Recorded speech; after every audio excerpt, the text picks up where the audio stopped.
Assalamualaikum warahmatullahi wabarakatuh. Bismillahirrahmanirrahim. Alhamdulillahilladzi 'allamal insana ma lam ya'lam. Wa ashhadu an la ilaha illallah wahdahu la syarika lah. Al-qasimu bil qalam. Fa subhanallahilladzi qala inna ad-dina 'indallahil islam. Wa ashhadu anna Muhammadan abduhul karim wa rasuluhul amin wa ahsanul qailin. May yuridihillahu bihi khairan yufaqihu fid-din. Allahumma salli ala sayyidina Muhammad wa ala alihi wa ashabihi alladhina nasharuddin wa radiyallahu anhum bi ihsanin ila yaumiddin. Amma ba'du. Alhamdulillah, pada malam hari ini kita masih diberikan kenikmatan oleh Allah, kenikmatan iman dan Islam, kenikmatan kesehatan, sehingga pada malam hari ini kita bisa melaksanakan pengajian jarak jauh. Kalau anak sekolah PJJ, pembelajaran jarak jauh. Kalau kita pengajian jarak jauh.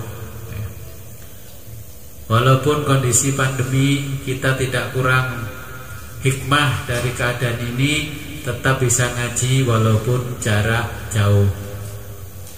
Pada malam hari ini kita ngaji kitab fikih Fathul Mu'in.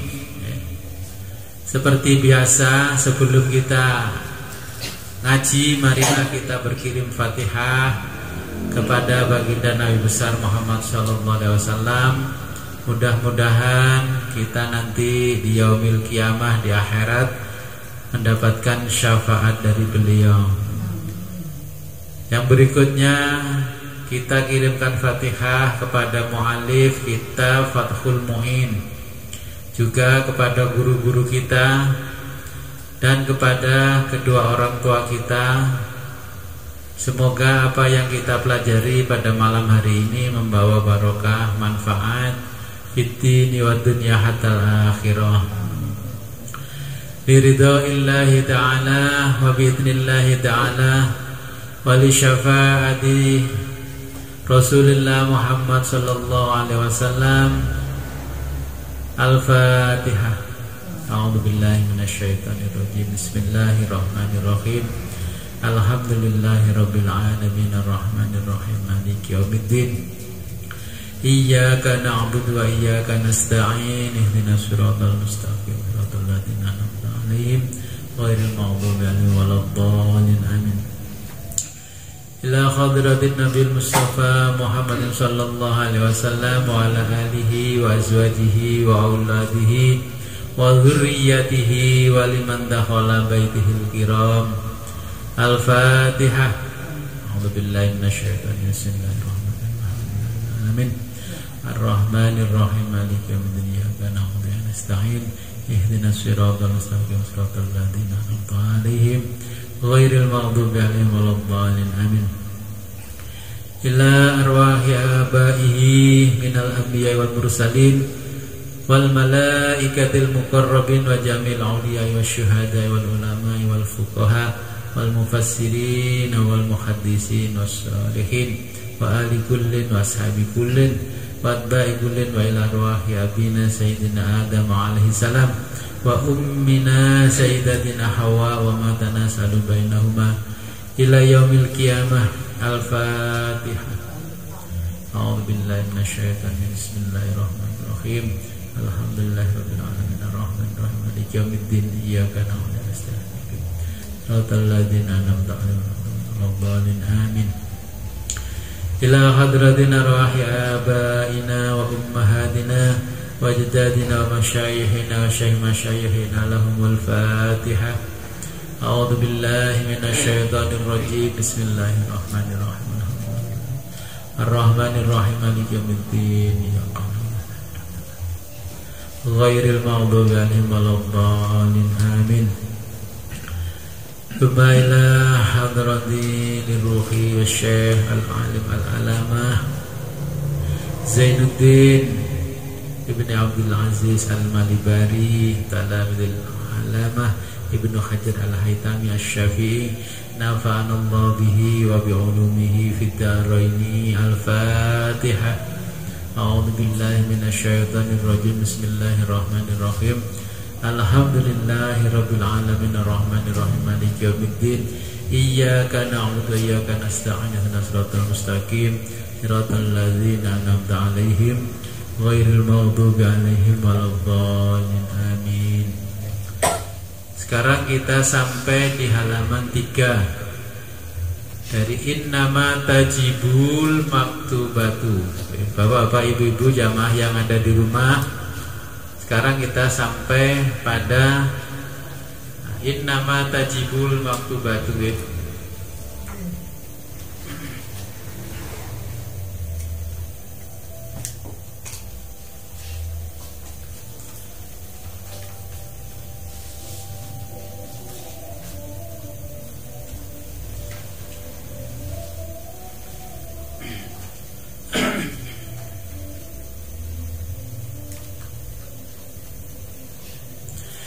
Innama angin bestine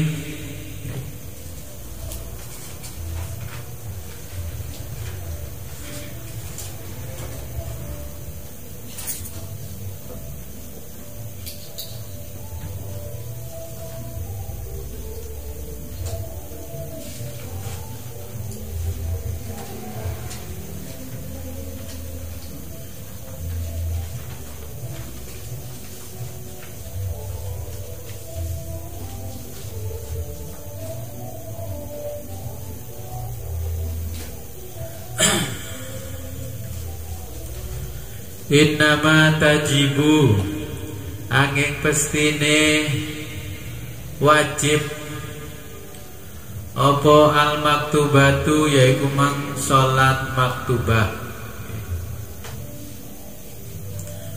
Salat maktubah niku lek wong Jawa nggih. Salat maktubah itu kalau orang kita artinya salat wajib, salat yang ditetapkan waktunya 5 kali dalam sehari. Ai shalawatul khamsu yaiku tegese salat 5 waktu.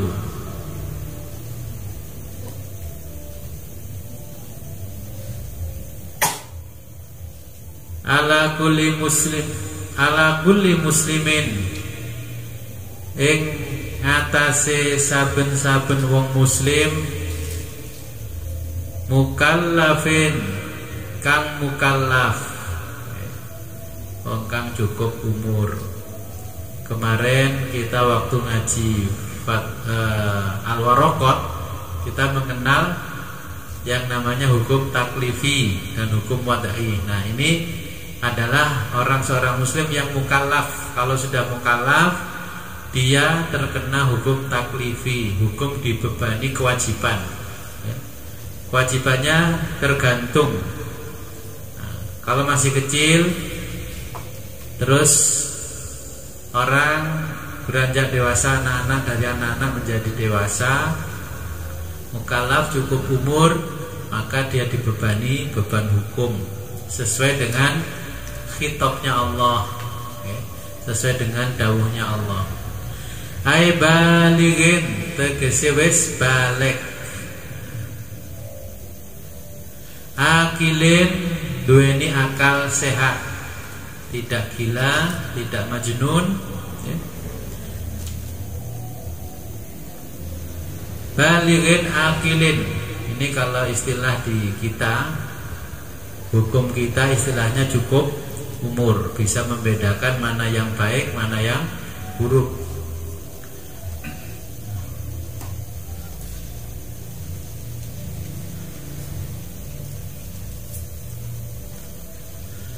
Zakarin au ghairihi. Zakarin yaiku wong lanang, au ghairihi utawa liyane wong lanang. Kenapa di sini sama mu'alif ditulis ghairihi? Kok bukan zakarin au ungsin, au ungsa? Okay. Ya mungkin dimungkinkan di zaman modern ada laki-laki, ada perempuan, ada yang di tengah-tengah antara laki-laki dan perempuan, yaitu khunsaya ini. Apa bahasa Jawanya? Wandu. Bahasa Indonesianya bencong.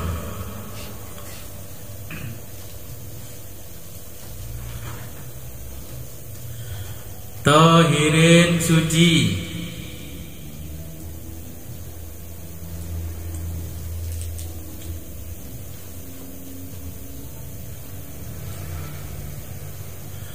Fala tajibu mongko ora wajib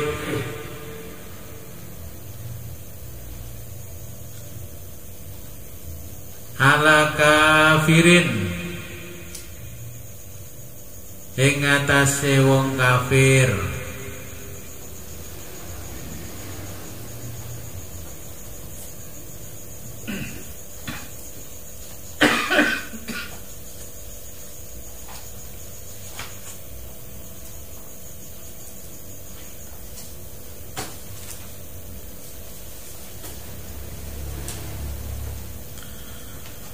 ala kafirin ing atase wong kafir asliin kang asli, okay, kafir asli. Wasobien lan arek cilik. Wasobien lan bocah cilik.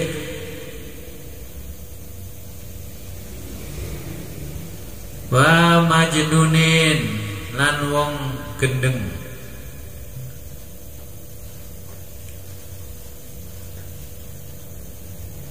Wa mughma alaih lan wong epilepsi.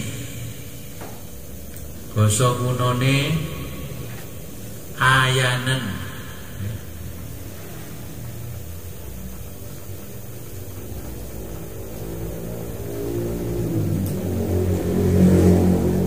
Basakrona lan wong mabuk utawa mendem. Basa kunonya mendem ya.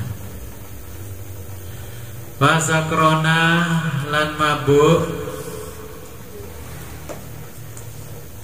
bila ta'atin kelawan tanpa jarak.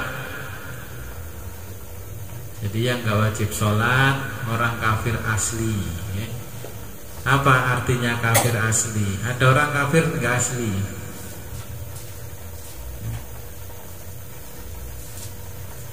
Li adami krono ora ono yaiku mang taklifihim wong kang dibebani hukum kabeh.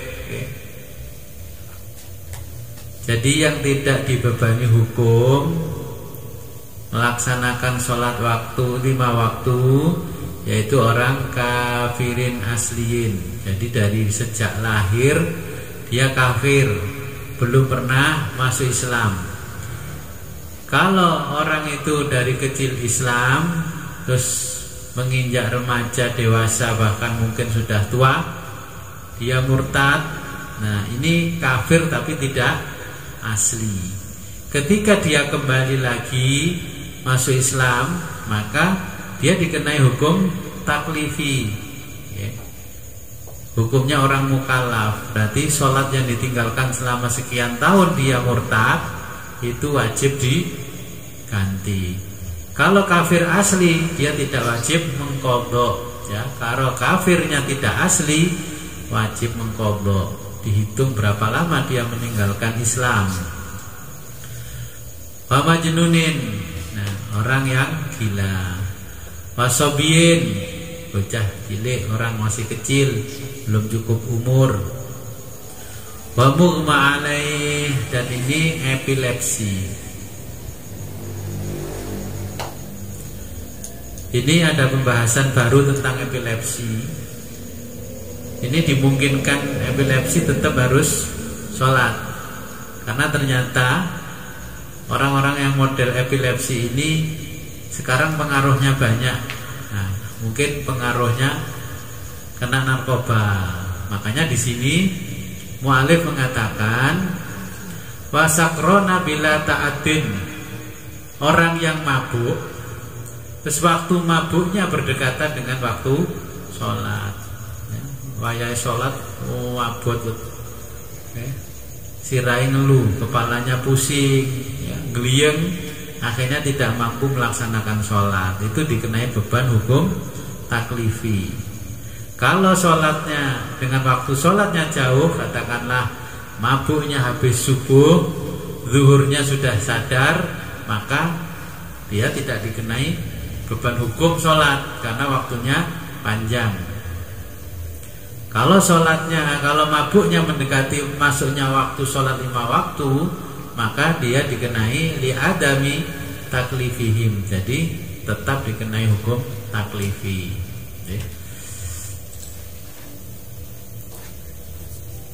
Wa ala khaidin, wa ala khaidin, wa ala lan ora wajib ala khaidin ing atase wong kang haid, menstruasi.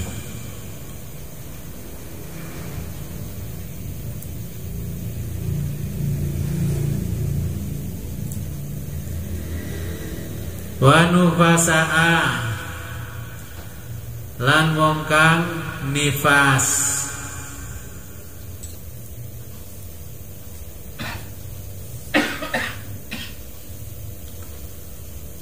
Li adami sihatiha, li adami krono ora ono sihatiha, yaiku mang sae salate wong haid lan wong nifas. Li adami sihatiha, krono ora sae ha ing salat, min huma, yaiku man saking wong kang haid lan nifas. Jadi orang haid, orang yang sedang nifas ini tidak sah sholatnya karena sudah tidak dihukumi wajib sholat. Wala qodoa, lan ora perlu ngobok alaihima ing atase wong kang haid lan nifas.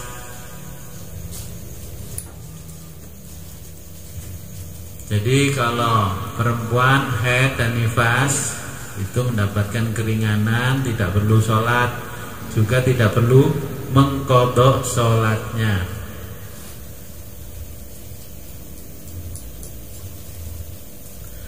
Bal tajibu, bal tetapi tajibu wajib,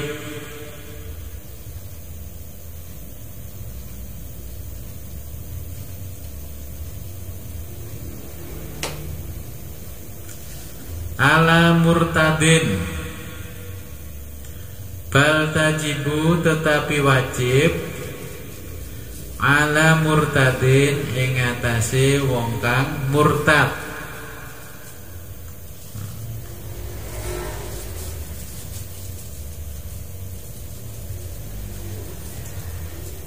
Wa muta'addin lan bersalah,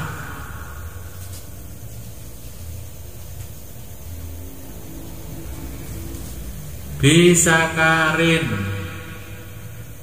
sebab mabuk.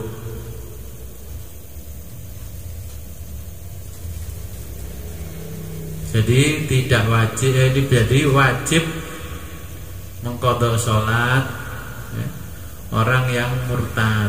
Jadi murtadin murtadiyat itu wajib mengqadha sholat kalau masuk Islam. Atau wa muta'addin, orang yang bersalah bisa karin sebab mabuk-mabukan. Kalau dulu kan mabuk hanya mabuk minuman air keras, minuman keras. Sekarang sudah nggak perlu minuman keras, minum pil yang kecil sudah memabukkan ya. Istilahnya anak sekarang tidak mabuk tapi ngefly.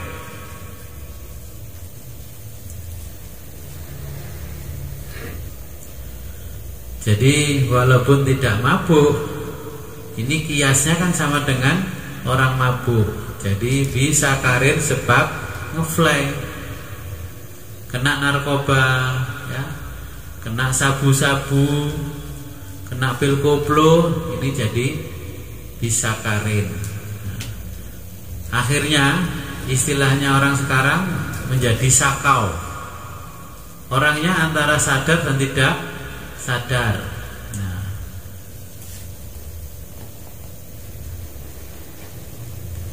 mu'alif sudah membaca kehidupan zaman modern setelah beliau wafat.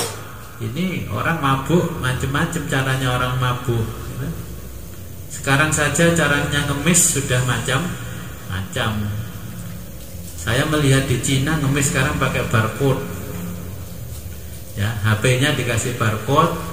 Terus orang yang mau nyumbang dia, jadi kan kita kan punya M-Banking ini di HP, dia tunjukkan barcode-nya, langsung mau nyumbang berapa diisi, terus langsung ditempel barcode-nya, set, langsung pindah ke rekeningnya si pengemis ya.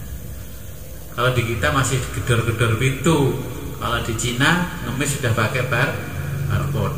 Kalau di kita barcode baru di toko-toko modern.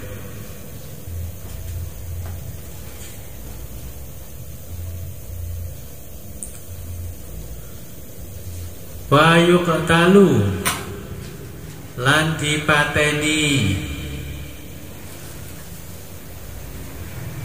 Wa yuqtalu, lan dipateni ayil muslimul mukallafu, yaiku mang wong Islam al mukallaf kang mukallaf.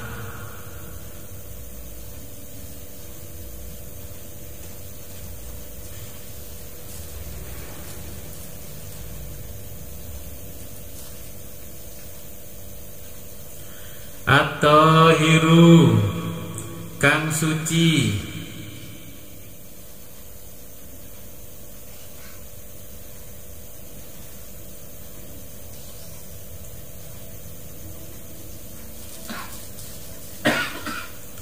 Had dan dadi had. Apa had itu? Hukum cambuk.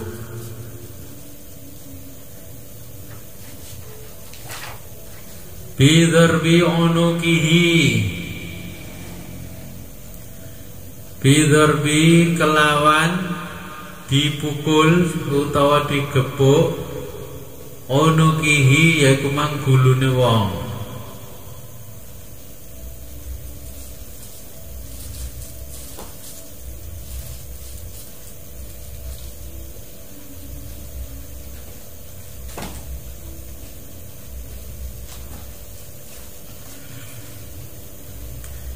In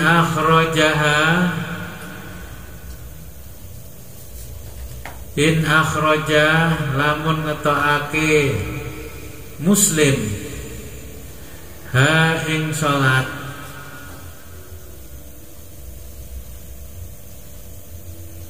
Jadi kalau orang terkena rajam ya, kalau bahasa kita itu rajam, dirajam, dikebuki ya, terus kalau dulu masih berlaku, kalau sekarang enggak. Kalau sekarang yang berlaku masih di Nangro Aceh Darussalam, karena di sana menggunakan konun, ya, hukumnya menggunakan konun, undang-undang yang berdasarkan syariat Islam. Jadi kalau pacaran ketahuan, nah dihukum cambuk, berzina ketahuan dihukum cambuk, dan di depan umum nyambuknya. Tapi begitu juga kalau melihat TV, nggak jerah-jerah, yang lain ini dicambuk, selesai yang lain dicambuk lagi, giliran dicambuk. Kalau orang satu provinsi di Cambuk kan mungkin sejumlah orang di provinsi gilirannya mungkin ketemunya belum tentu 1 tahun sekali, tapi setiap hari ada orang di Cambuk. Kalau di kita nggak dicambuk, nggak dirajam, tapi digelandang ke balai desa atau balai kelurahan, digelandang rame-rame. Zaman saya masih kecil masih berlaku itu, digelandang dari TKP sampai ke kelurahan, akhirnya ditonton banyak orang. Tapi sekarang alhamdulillah tidak pernah menjumpai. Berarti masyarakat kita sudah modern, tidak perlu menerapkan hukum semacam itu.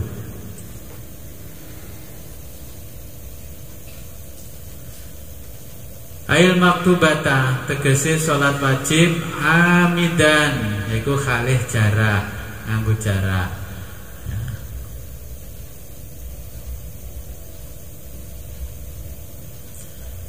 Jaraknya bagaimana?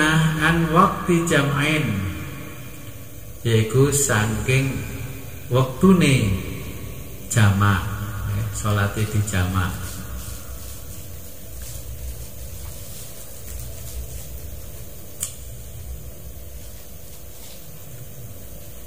An waktu jam'ain, yaitu man saking waktune jamak.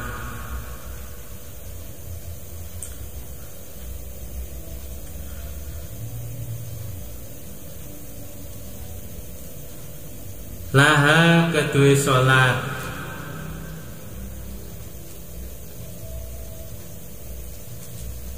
laha kedue salat ingkana lamun ono, yaiku kaslan aras-arasen. Orang sering menjamak salat karena alasan aras-arasen. Contohnya begini, kalau zaman dulu ya, itu kan orang bepergian jauh jarak 60 meter ya, 60 km diperbolehkan menjamak. Tapi sekarang 60 kilo rasanya nggak ada 1 jam perjalanan. Kenapa hukum fikih zaman dulu ya, 1 pos itu 60 km? Karena orang dulu bepergian itu jalan kaki, makanya jalan kaki sini Mojokerto itu boleh mokel puasa, boleh menjamak sholatnya. Tapi zaman sekarang fikih kan berubah. Sini Mojokerto itu nggak sampai 1 jam kalau naik motor ya. Berarti kan nggak mungkin capek ya. Berarti sholatnya nggak boleh dijamak. Puasanya juga nggak boleh mokel. Karena kadang-kadang kita naik mobil, ya ini alasannya karena kaslanun, males, wis sholat duhure dicedhekno asar. Ora dijamak, tapi enggak dijamak, tapi sholat duhurnya agak diakhirkan. Setelah sholat, ya edok-edoke zikir wirid dulu, ya zikir wirid sebentar. Setelah itu datang azan sholat asar, setelah itu sholat lagi. Sholatnya asar. Itu tidak mau menjamak, tapi mengakhirkan waktu duhur, mendekatkan waktu asar. Ini sholatnya kayak mirip-mirip sholatnya orang Syiah. Jadi kayak orang Syiah itu kan sholat antara duhur sama asar didekatkan, seakan-akan sholatnya jadi satu. Sehingga sholatnya bukan 5 waktu. Berapa waktu? Sholatnya cuma 4 waktu. Jadi orang yang tidak tahu dipikir oh sholatnya cuma 4 waktu. Terus habis sholat tangannya digebuk-gebuk begini.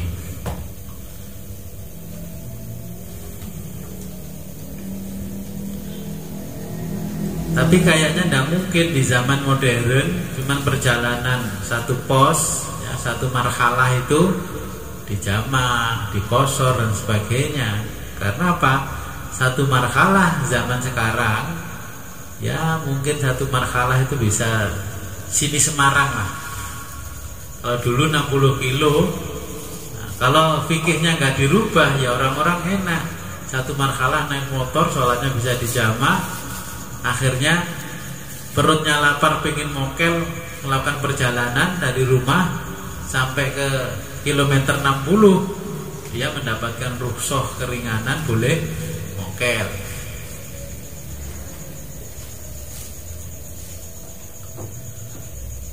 Ma'aitikodi wujubiha, ma'aitikodi sartane keyakinan, wujubiha wajibe sholat.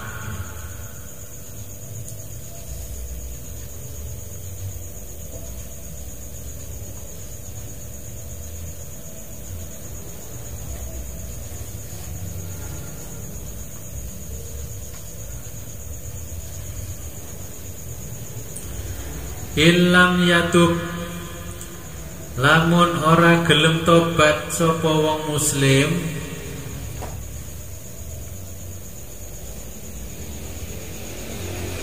ilam yatub, lamun ora gelem tobat sapa wong muslim,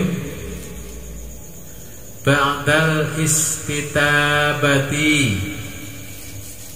yaiku sahuse perintah tobat. Dikasih kesempatan tobat, gak tobat-tobat,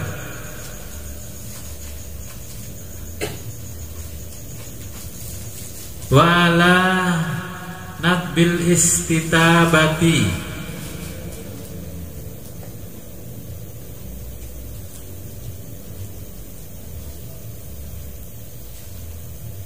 kemarin kalau belajar warokot apa nadab itu?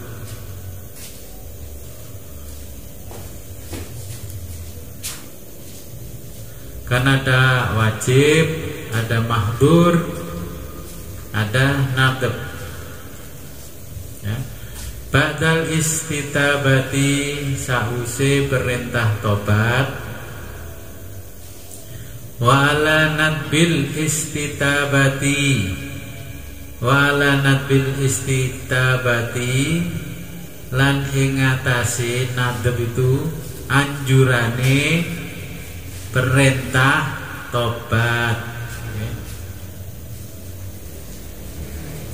Kemarin di warokot itu kan ada istilah nadab, bukan istilahnya sunnah ya, karena berkaitan dengan khitabnya Allah.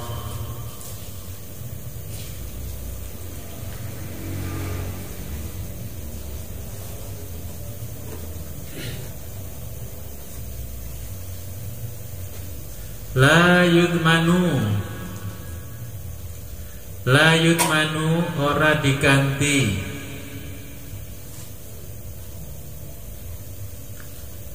sapa man wong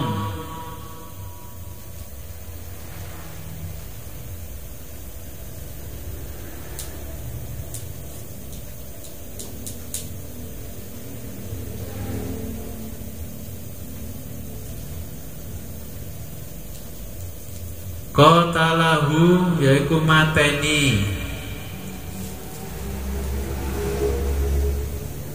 wong qabla taubati, sadurunge tobat.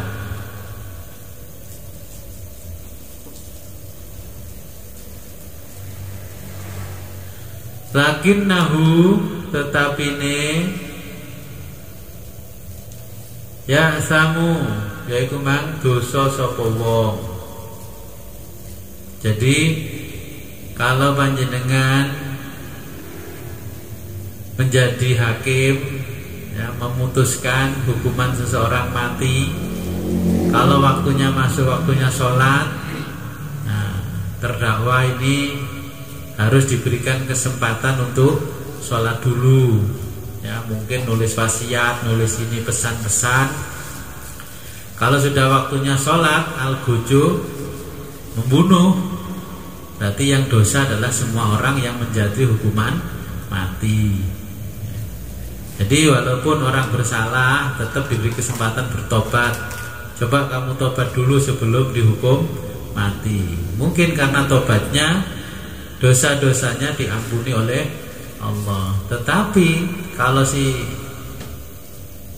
hakim yang menjatuhkan hukuman tidak berikan kesempatan sholat karena sudah masuk waktunya sholat, atau ditanya kamu nggak sholat dulu. Nah, kalau dia mau sholat dulu ya dipersilahkan sholat, ya, kalau tidak mau ya sudah, berarti urusannya dia. Tetapi kalau sudah mendekati waktunya sholat tidak diberi kesempatan sholat walaupun dia seorang pembunuh, yang dijatuhi hukuman juga hukuman mati, maka dia juga masih wajib melaksanakan sholat.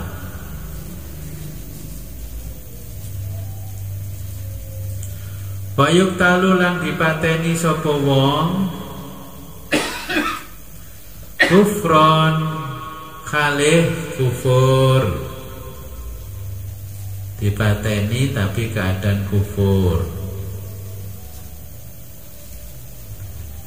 Intarokaha lamun ninggal sapa wong ha ing salat,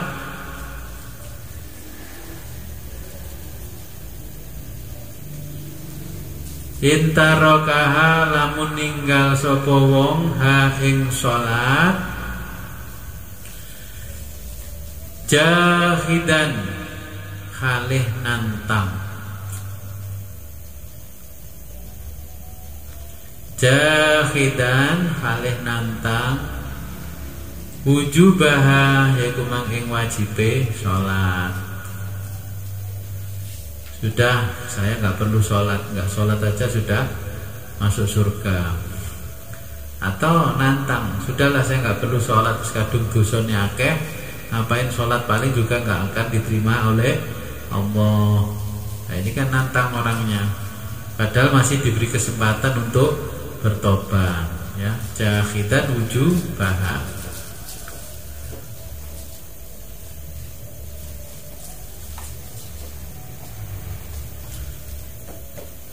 Fala yusalu mongko ora wajib yusalu didusi sapa wong sing mati sebab nantang wajibe salat, kon salat dhisik ra gelem. Wala yusalla lan ora wajib disalati alaihi ing atase wong kang ora salat. Kalau hukum di fikih, kalau ada orang meninggal, orangnya kepet nggak mau sholat, nggak wajib dimandikan, nggak wajib disolati. Ini kalau sudut pandangnya hukum. Kalau sudut pandangnya sosial, nah, berarti tetap wajib dimandikan, juga disolati. Kalau nggak dimandikan, nggak disolati, ya sekarang ini, ya, nasibnya si mayit.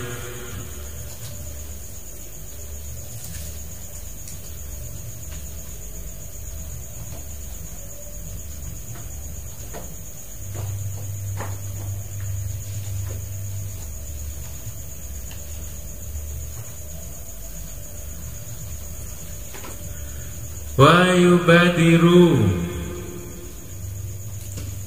lan nyepetake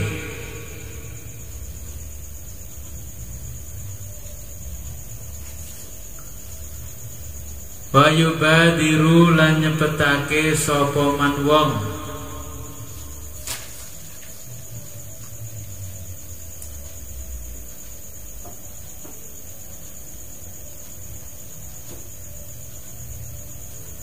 marra kang wis kliwat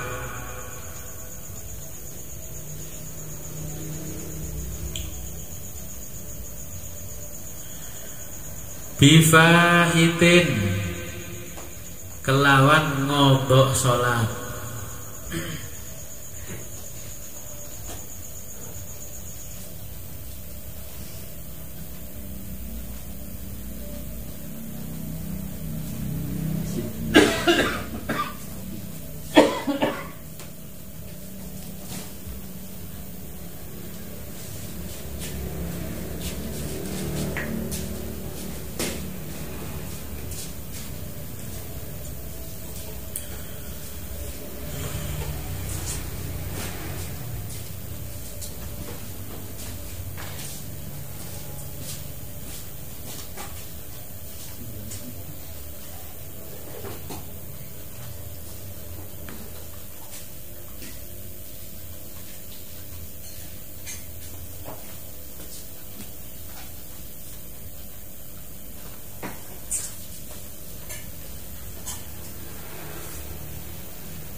Bifaitin kelawan ngodo salat, wujuban khalih wajib.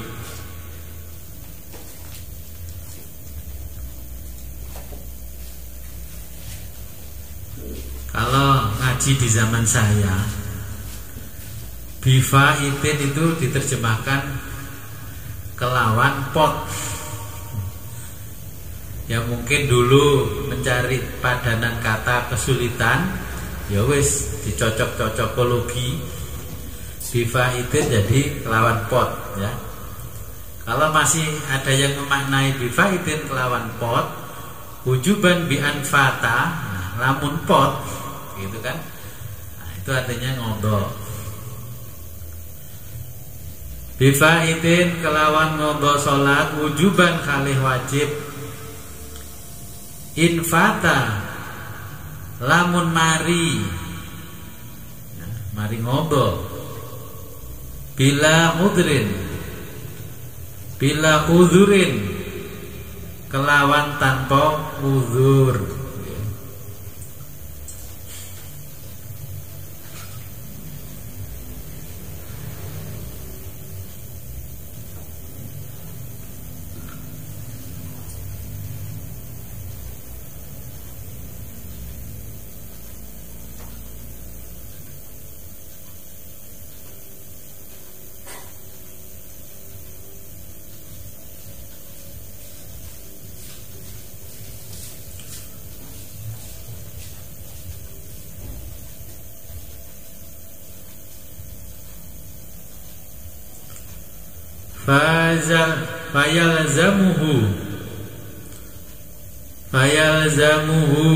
Fayalzamu mongko wajib hu ing wong apa al-qadha yaiku mangqadha. Fayalzamu mongko wajib hu ing wong apa al-qadha yaiku mangqadha.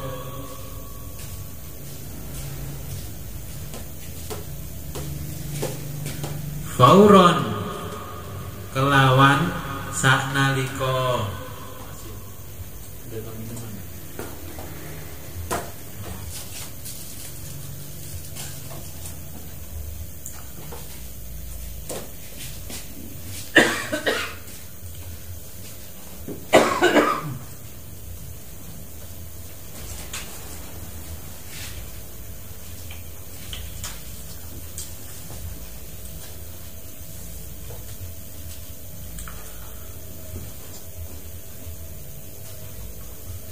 Qala wasdawuh sapa saikhuna, yaiku guru kami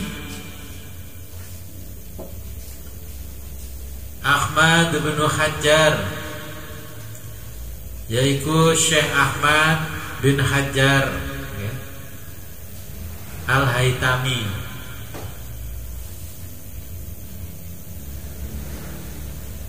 Ada Ibnu Hajar Al-Asqalani, yaitu penulis kitab Bulughul Maram, juga penulis syarah dari hadis Bukhari Al-Fathul Bari. Kitabnya seperti ini, syarahnya Bukhari.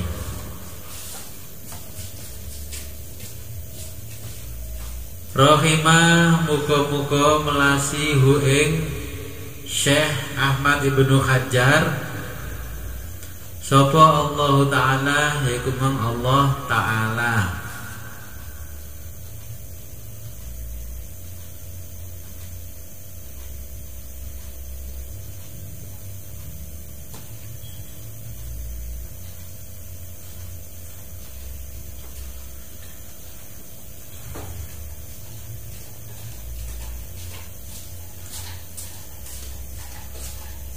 Walladzi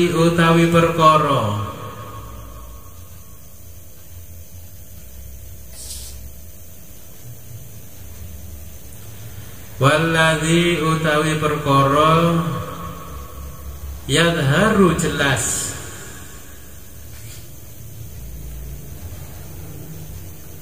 Alladzi ta perkara yadharu jelas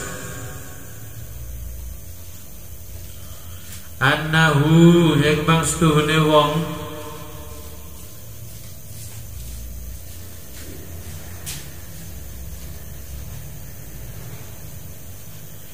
yalzamuhu wajib mungge wong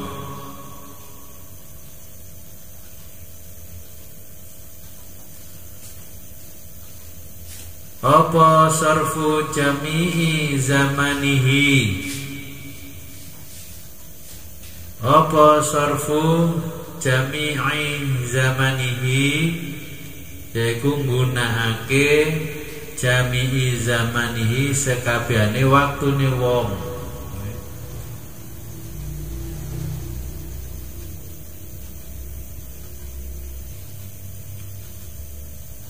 li qadai kanggo ngombo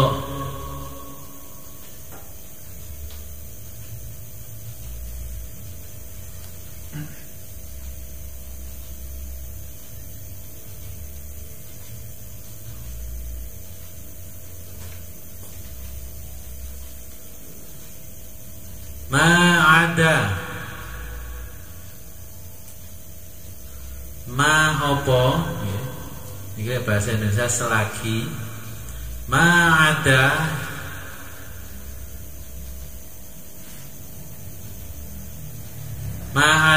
selagi ngeliyani opo ma barang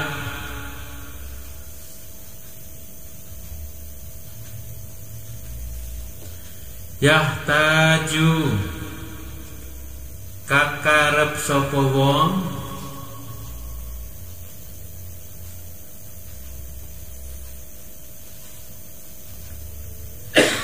li sarfihi yaiku manggunakake wektune wong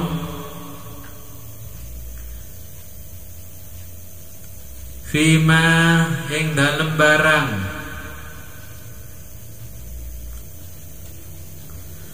la buddha kang ora mesti lahu kedue ma minhu saking wong.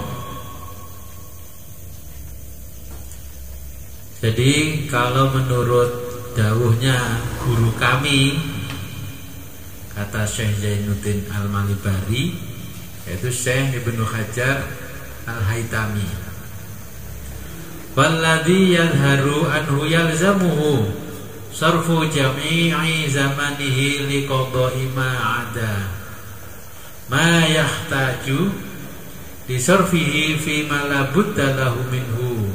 Jadi diwajibkan menggunakan seluruh waktunya untuk mengqadha salat yang ditinggalkan. Jadi ketika sholat duhur ya ditambah lagi dengan sholat yang ditinggalkan duhur, asar ditambah lagi dengan sholat ngodho asar.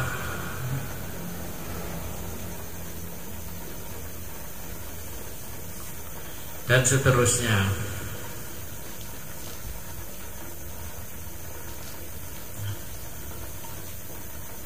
Wa annahu lan setuhune kelakuan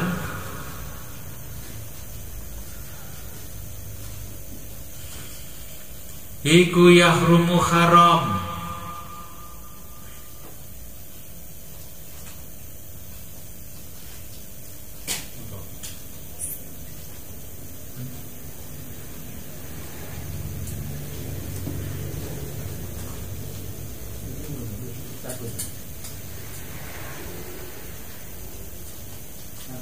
tarik langsung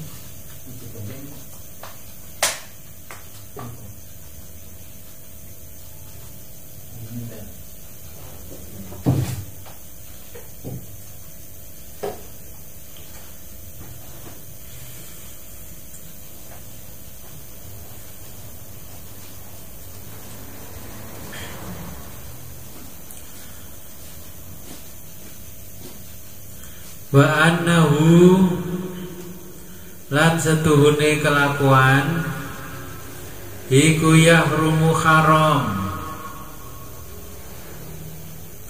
alaihi ing atase wong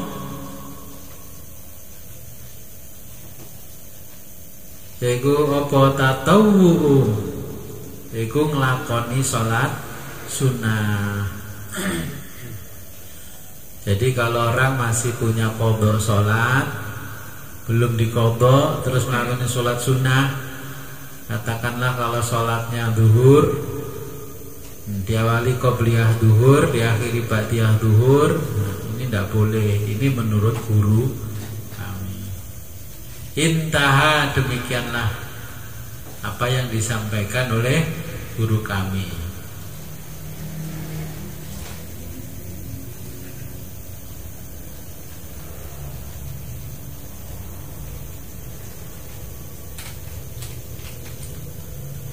Wa yubadiru lan nyepetake wong bihi kelawan qadha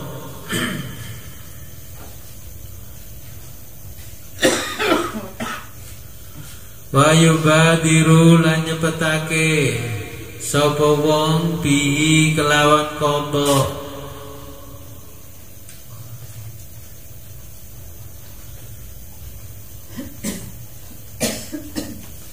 nadban khalih sunnah, nadban khalih dianjurake.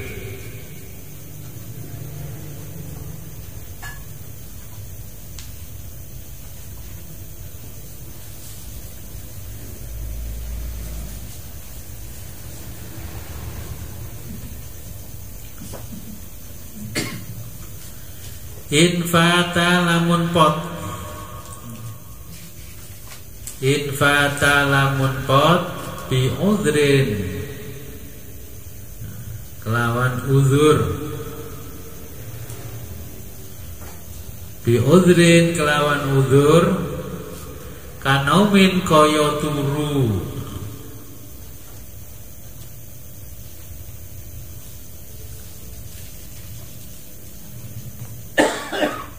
lam yata'adda kang ora salah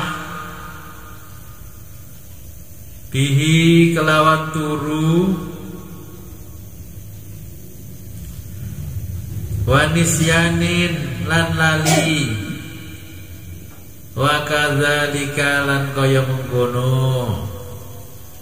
Jadi kalau sholat lupa nggak bangun-bangun kelewatan waktu sholat karena tidur. Mungkin kalau anak-anak capek matanya lelah karena gim-giman,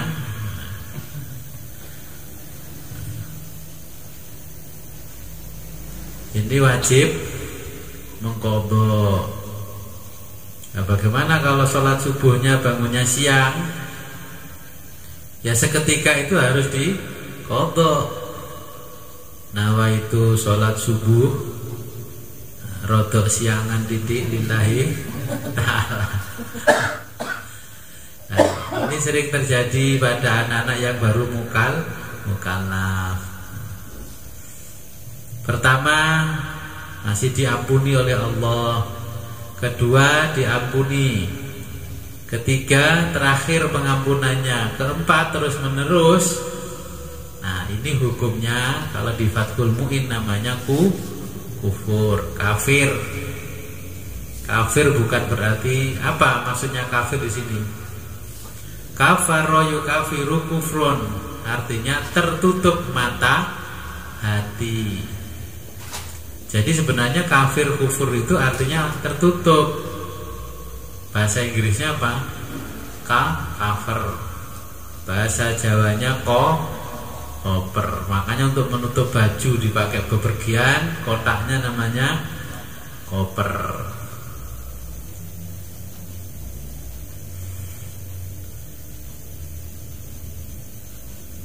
Wanisyanin.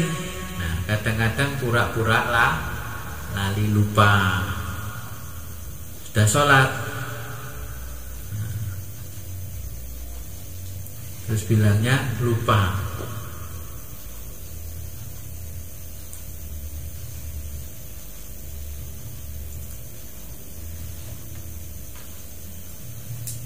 Wa yusannu lan den sunahake apa iku mang tartibuhu yaiku ngruntutake. Tertib itu runtut, beruntut ya, sesuai urutan.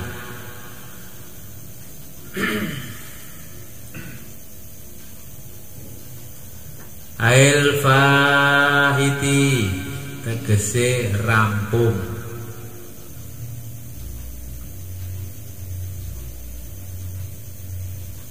Contohnya begini, ketika kita ketiduran dari siang, belum sholat duhur, tiba-tiba bangun, ini asar apa maghrib. Nah, bangunnya ternyata asar menjelang maghrib. Nah, sholat duhur belum dilaksanakan. Kalau mengurutkan ini gimana tartibnya? Kalau melaksanakan duhur dulu, waktunya sudah masuk asar. Oke, kalah dengan yang punya waktu. Kalau melaksanakan asar dulu, urutannya duhur dulu, kalah dengan urutannya. Apalagi masuknya di waktu menjelang maghrib, berarti sudah dua waktu dilewati. Itu. Jadi kalau tertibnya, karena waktunya di maghrib, maka sholat maghrib dulu, baru ngodok duhur dan asar. Itu. Jadi jangan ngodok duhur asar baru maghrib, nanti dilihat orang kok suwi lapon. Kalau dalam perjalanan, ya sholat maghrib dulu, biar nggak kelihatan kalau sholatnya telat. Wah, sholat sunnah wakeh berapa rakaat.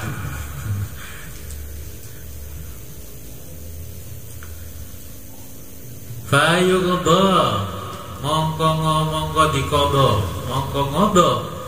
Fayuqdha mongko dikodo apa as-subuhu, yaiku mang salat subuh. Ini langganan kalau subuh. Qabla zuhri, sadurunge salat zuhur. Hakata beginilah. Demikian. Jadi malam tidur, bangunnya jam 9 ya, berarti langsung jam 9 diqadha subuhnya sebelum waktu duhur. Delalah bangunnya setelah duhur jam 12 luwih saput tangi. Jadi ya duhuran dulu baru qadha sholat subuh, maka yang dikatakan diqadha seketika.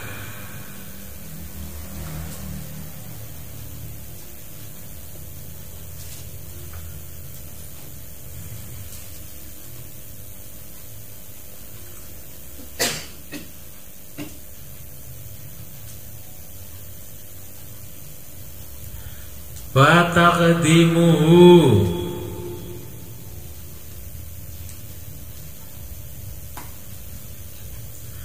wa taqdimuhu lan disunahake dhisikake, dan disunahkan mendahulukan ala hadiratin,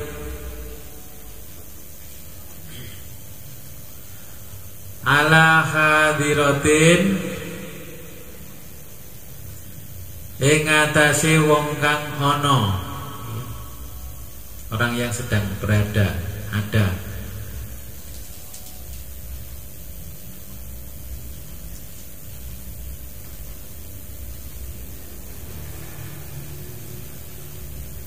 La yakhafu lan ora wedi fautaha ing pote kumang disiake ngodo.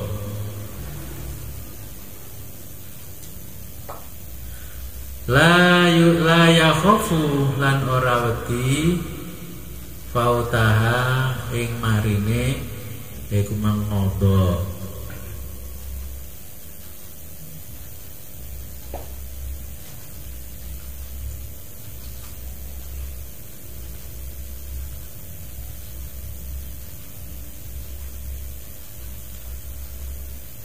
Infata lamun mari bi udrin kelawan udur.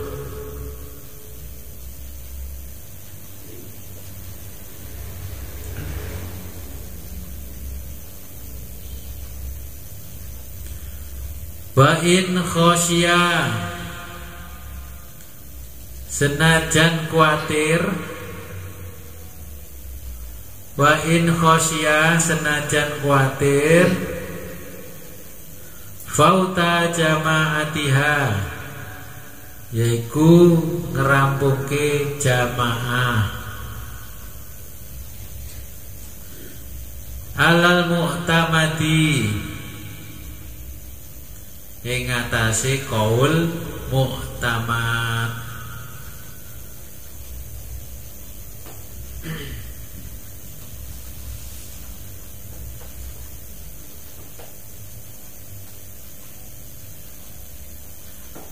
Nah, jenengan tulis qaul mu'tamad.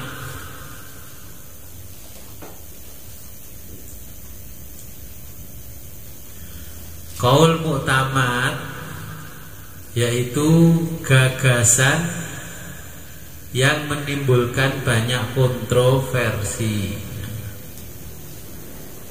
Jadi ada kata-kata al-mu'tamad, ya, qaul mu'tamad yaitu qaul atau gagasan yang menimbulkan banyak kontroversi.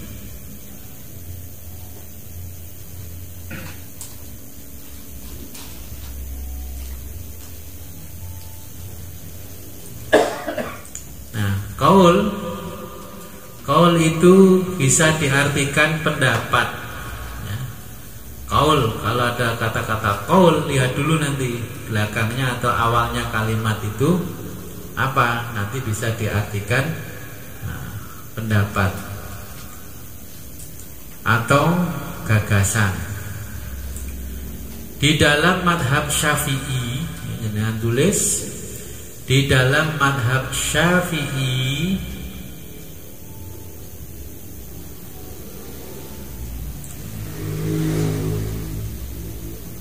qaul terdapat beberapa tingkatan, ya. Di dalam madhab Syafi'i qaul terdapat beberapa tingkatan.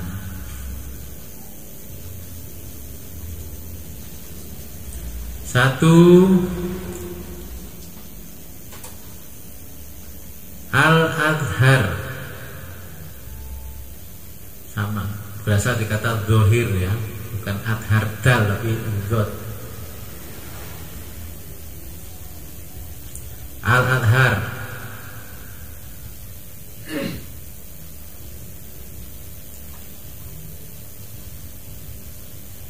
satu, al-adhar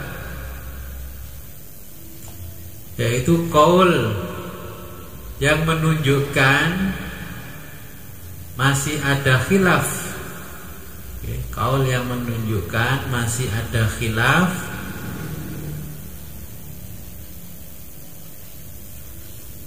dalam pendapat Imam Syafi'i. Nah, jadi pendapatnya Imam Syafi'i pun masih ada khilaf. Jangan kita tiba-tiba kadung ceramah tausiah, nggak taunya qaulnya Imam Syafi'i yang masih khilaf, terus jamaahnya bingung. Karena apa?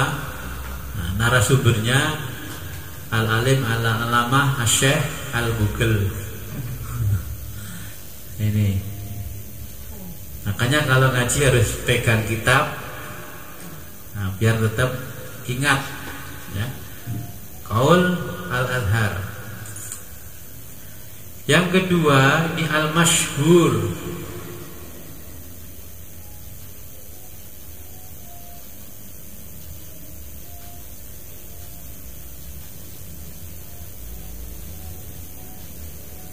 Ya, al-masyhur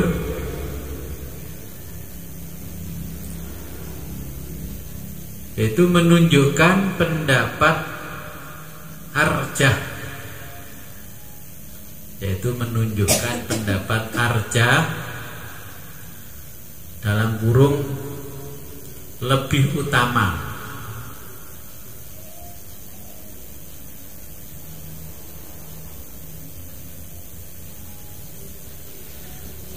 Atau pendapat lebih kuat darinya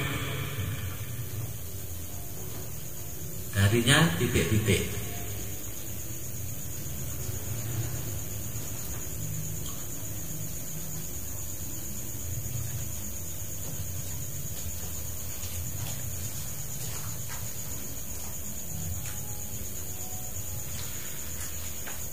Yang ketiga ada qaul qadim.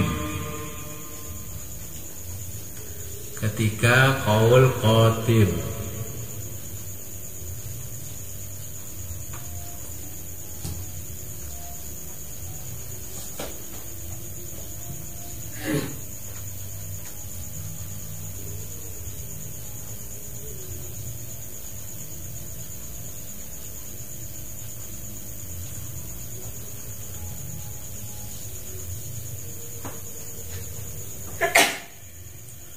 Qaul qadim adalah pendapat Imam Syafi'i yang terdahulu selama mukim di Baghdad, belum pindah ke Mesir.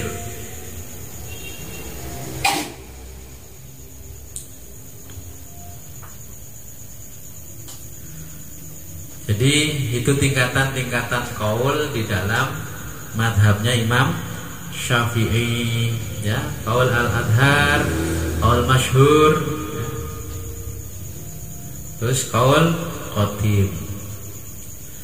Nah, terus sekarang Imam Syafi'i sudah meninggal, tetapi ulama-ulama yang mengikuti madhab Syafi'i juga mengeluarkan pendapat-pendapat, tapi rujukannya kepada Imam Syafi'i, namanya qaul jadid. Yang keempat itu qaul jadid.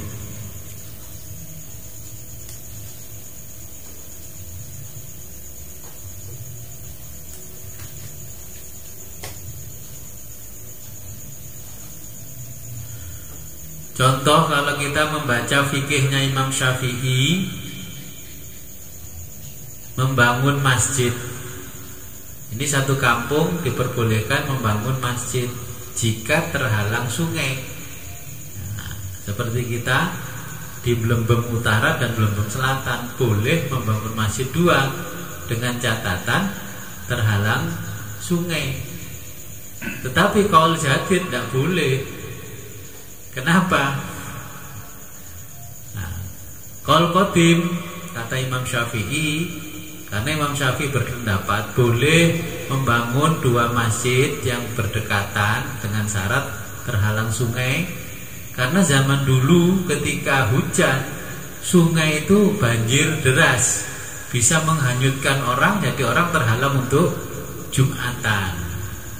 Tetapi zaman modern, arsitektur sudah maju, teknik sipil sudah maju, ilmu perencanaan sudah maju. Apakah mungkin qaul qadimnya Imam Syafi'i berlaku? Yang berlaku adalah qaul jadid tidak boleh, karena sudah dibangun jembatan walaupun hujan tidak membahayakan, ya. Itu bedanya qaul qadim dan qaul jadid. Walaupun masyhur, terkenal, nah, tetapi fikih kan bisa berkembang sesuai dengan perkembangan umat, perkembangan manusia. Maka kalau kita belajar al-waraqat, nah, sholat Jumat itu adalah hukumnya wajib. Tapi kalau sholat Jum'ahnya sampai meluber ke jalan sehingga menutupi jalan, orang tidak bisa lewat, hukum wajib berubah menjadi hukum mahdzur, dilarang. Jatuhnya akhirnya kepada haram. Oke. Nah, ini perlunya belajar fikih, juga belajar usul fikih. Terus jatuhnya wajibnya sholat Jum'ah itu kepada mukimin yang menetap di satu kampung. Kalau kita pergi keluar kota, kita nggak diwajibkan sholat Jum'ah. Apa sih sebenarnya sholat Jum'ah yang dilakukan di zaman Nabi? Zaman Nabi itu ada perintah sholat Jum'ah. Itu sholat yang diwajibkan kepada penduduk satu tempat atau kampung, satu kampung. Itu sebagai pertemuan rutin orang-orang satu kampung. Nah, ketika menyampaikan khutbah, menyampaikan ini, menyampaikan laporan-laporan kegiatan keadaan yang ada di dalam satu kampung. Nah, kalau kita orang luar kota mau ikut nimbrung dalam kegiatannya orang di kampung itu, ya monggo kalau diperkenankan. Itu sejarahnya sholat Jumat.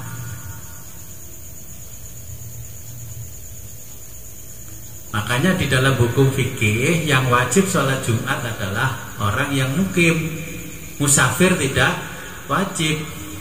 Tapi orang sholat Jumat sekarang seperti di kita, nah, tidak ada pengumuman bahwa kegiatan di kampung ini seperti ini, kan tidak ada. Kadang-kadang karena apa? Khotibnya, imamnya orang dari luar.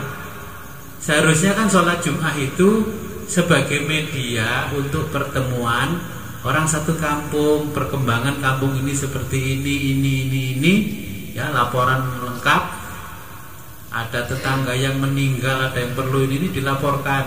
Setelah itu khutbah, ya. Setelah khutbah barulah sholat Jumat. Di dalam khutbahnya pun itu ada sejarah. Khutbah pertama, khutbah kedua.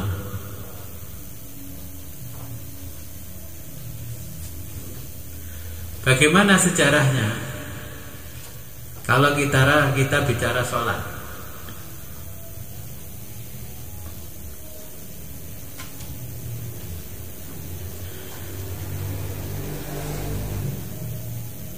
ketika khutbah kedua, apa yang dibaca oleh khatib? Ya ayyuhal muslimun atau ya ayyuhan nas, ya ma'asyiral muslimin, innallaha ya'murukum bil adli wal ihsan wa ita'idil qurba wa yanha 'anil fahsya'i wal munkar wal baghi ya'idukum la'allakum tadzakkarun ila akhir. Jadi ini sejarah sholat. Ya, sholatnya khusus Jumat, walaupun belum sampai di sholat Jumat. Ketika Sayyidina Ali itu jabatannya runtuh diganti oleh Muawiyah, semenjak itu percakapan politik, ya, itu menggunakan Quran dan hadis. Jadi Quran hadis mulai masuk ke dalam percakapan politik. Sehingga di zaman dulu orang sholat itu juga masuk, orang khutbah pun percakapan politiknya masuk. Di zaman Nabi kan tidak masuk percakapan politik di khutbah Jum'ah.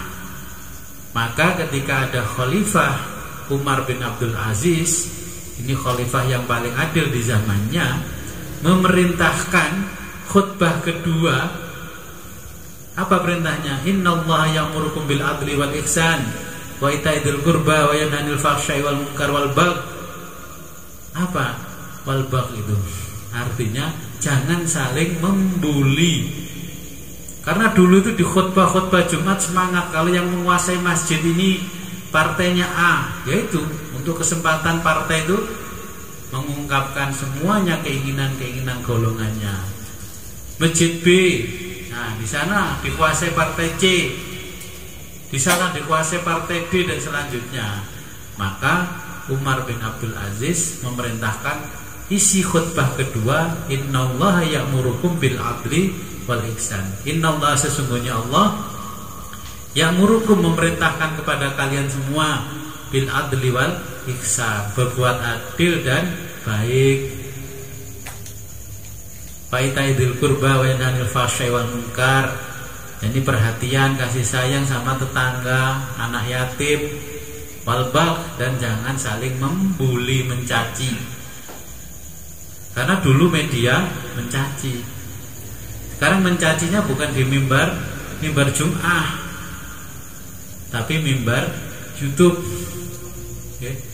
Saya berharap kalau sudah belajar ilmu fikih, ilmu usul fikih, jangan saling membuli. Jadi nanti kalau Bapak Ibu sekalian mendapatkan tugas dari masyarakat untuk menjadi khotib di ibadah sholat Jum'ah, pahami makna khutbah kedua, innallaha ya'murukum bil adli wal ihsan. Nah ini kadang-kadang sekarang tidak pernah dijelaskan oleh ulama-ulama apa yang dimaksud oleh khutbah kedua dan bagaimana sejarahnya munculnya kata-kata innallaha ya'murukum bil adli wal ihsan.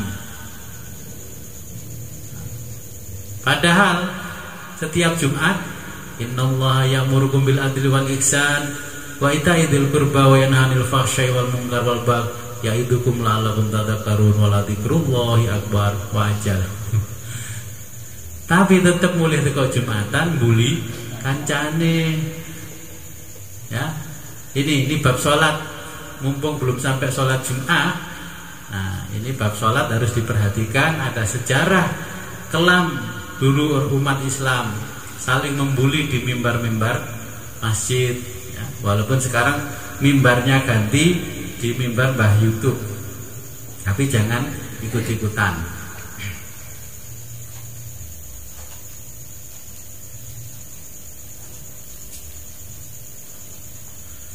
Amma idza khafa sampai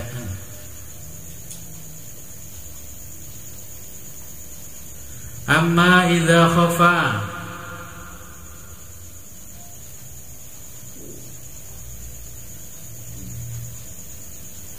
lamun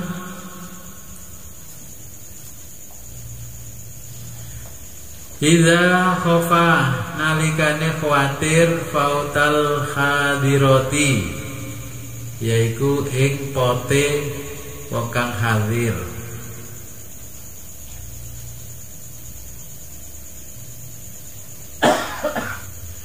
bi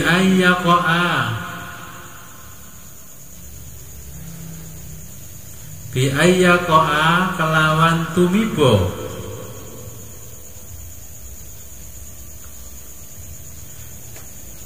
ba'duha sebagiannya hadir ya, dengan jatuhnya sebagian dari yang hadir. Wa in qalla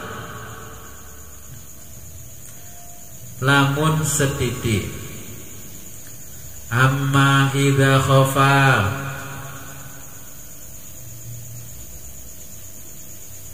lamun tatkala ni khawatir sapa wong fautal hadirati ing pote kang hadir wong kang hadir bi ayyaqa kelawan tumiba apa ba'duha sebagiane hadir wa in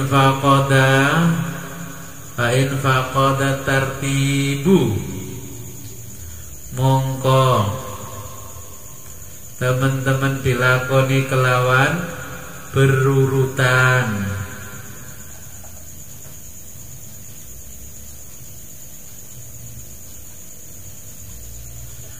li'annahu krana setuhune tartib utawa berurutan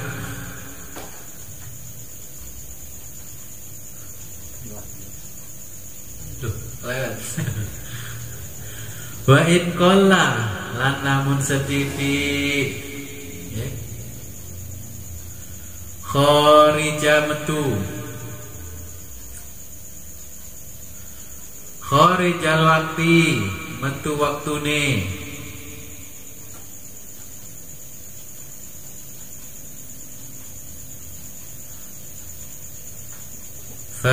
fayalzimuhu mongko wajib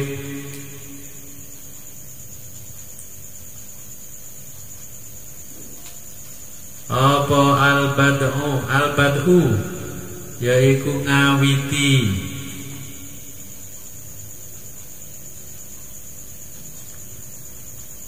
biha kelawan hadir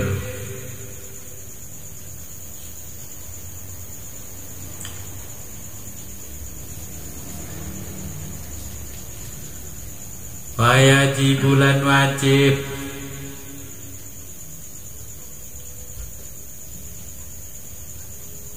apa takdimu ma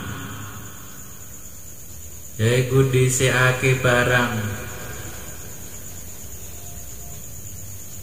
fata kang pot kang rampung bi ghairi udrin kelawan tanpa udzur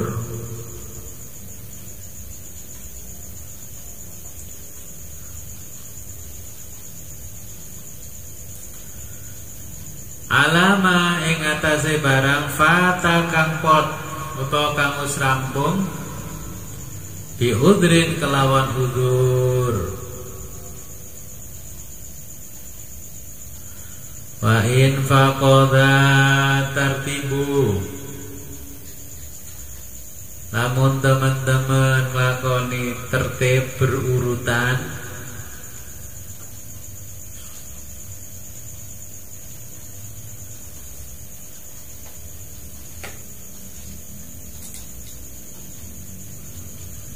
li'annahu krana setuhune berurutan iku sunnatun den sunahake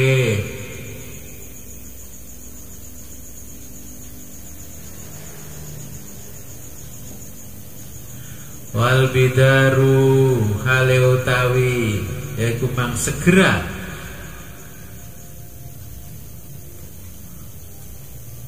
iku wajibun wajib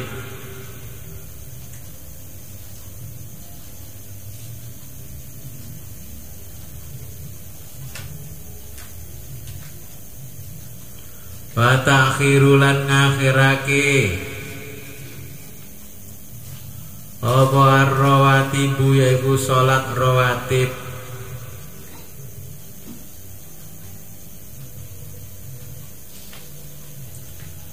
anil fawaiti saking salat kang wis rampung bi udrin kelawan uzur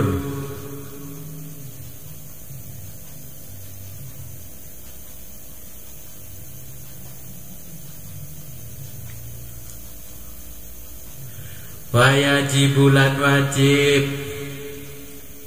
apa ta'khiruha yaiku mengakhirake salat anil fawaiti saking salat kang pot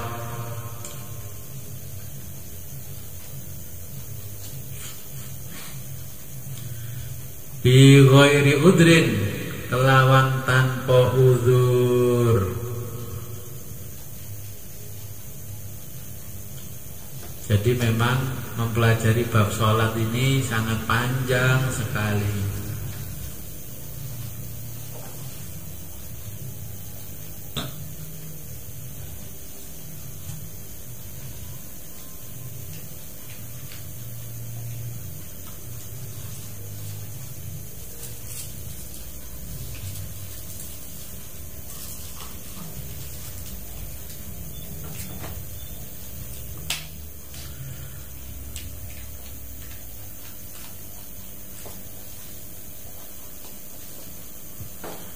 Kalau melihat sejarah sholat zaman dahulu itu para sahabat sholat di belakang Nabi ya, sambil omong-omongan ya. Dulu tuh masih boleh sholat sambil ngobrol, sambil bercakap-cakap.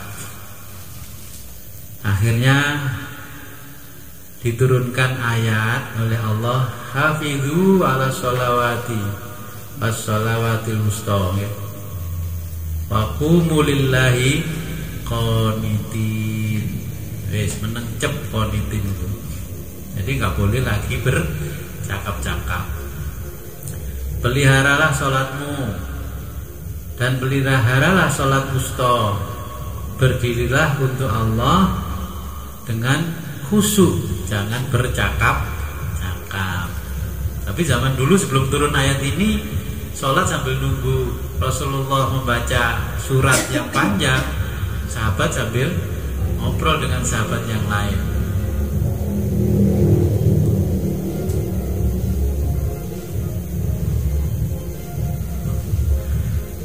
Ini setiap malam minggu ada pawai.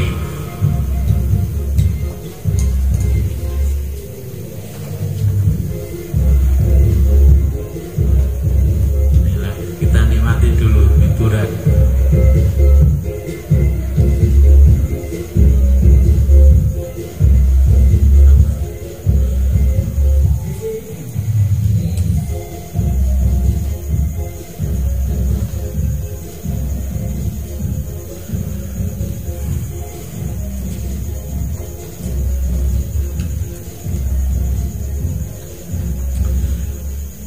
Bapak Ibu yang ada di rumah, untuk pertemuan hari ini, sampai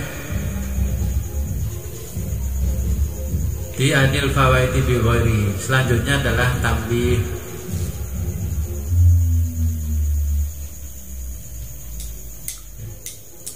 Mudah-mudahan apa yang kita pelajari hari ini bisa menambahkan wawasan tentang fikih, tentang bab sholat. Mudah-mudahan juga bisa memperbaiki ibadah sholat kita. Ini masih belum kepada syarat rukunnya sholat dan sebagainya, masih banyak.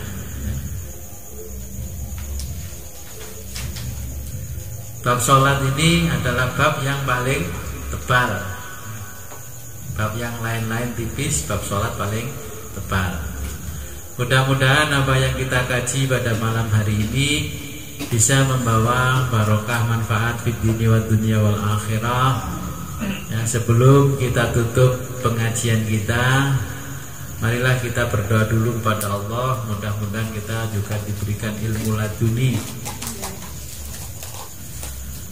A'udzu billahi minasyaitonir rajim. Bismillahirrahmanirrahim. Allahumma shalli wa sallim wa barik ala sayyidina Muhammad wa ala sahabati rasulullah ajma'in. Hamdan syakirin, hamdan na'imin, hamdan yuafi ni'amahu wa yukafi mazidah. Ya Rabbana lakal hamdu kama yanbaghi li jalali wa jawadimi sultanik. Allahumma aftah lana ababal ilmi wal ma'rifah. Allahumma aftah lana ababal ilmi wal khair. Allahumma aftah lana khair. Allahumma rizqna fahman nabiyyin wa hifdzal mursalin wa ilhamal malaikal muqarrabin bi rahmatika ya arhamar rahimin. Wa ya imam ya wa ya malik hadzal zaman wa ya imamal makan wa ya qa'ima bi amri rahman wa ya warisal kitab wa ya na'iba Rasulullah sallallahu alaihi wasallam ya man ahlu waqtihi kulluhum ya man minas samai wal ardi aidatuhu ya man yunazzilul ghaitsa bi da'watihi wa yudiru dzar'u bi barakatihi wa rahmatullahi wa barakatuh. Akhiru da'waman alhamdulillahi rabbil alamin wa sallallahu ala sayyidina Muhammadin wa ala alihi washabihi wa barik alhamdulillahi rabbil alamin. Al-Fatihah. A'udzu billahi minasyaitonir rajim. Bismillahirrahmanirrahim. Siratal ladzina an'amta 'alaihim. Amin. Akhirul kalam. Assalamualaikum warahmatullahi wabarakatuh.